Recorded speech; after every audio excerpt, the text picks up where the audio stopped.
میرے حضور نے فرمایا 3 چیزیں ایسی ہیں جن پر میں محمد ہو کے رب کی قسم اٹھاتا ہوں.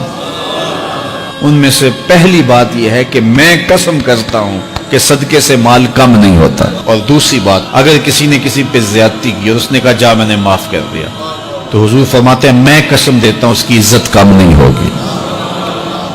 ہو سکتا ہے کوئی شریک کہہ دے اور ڈر دے معاف کرتا ہی، کہا وہ کہہ دے، لیکن میں محمد قسم دیتا ہوں کہ عزت کم نہیں ہوگی. میں رب سے عزت لے کے دوں گا اسے. اللہ اکبر. تیسری بات، جب کوئی شخص سوال کا دروازہ کھول دیتا ہے، مانگنے لگ جاتا ہے، تو میرے حضور فرماتے ہیں میں قسم اٹھا کے کہتا ہوں اللہ اس پر محتاجی کا دروازہ کھول دیتا. جو مانگنے لگ جاتا ہے پھر مانگتا ہی رہتا ہے.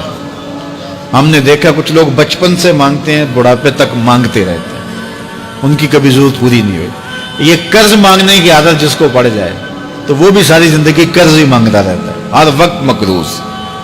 تو جس کو مانگنے کی عادت پڑ جائے تو میرے حضور فرماتے ہیں میں قسم اٹھا کے کہتا ہوں محتاجی کا دروازہ بند نہیں ہوتا. محتاجی اس کی جو ہے وہ مستقل اس کے اوپر مسلط کر دی جاتی ہے، وہ مانگتا ہی رہتا ہے. تو آئیے اس مختصر زندگی کو اللہ کے نام لگائیں، اس کے ذکر سے وابستہ کریں.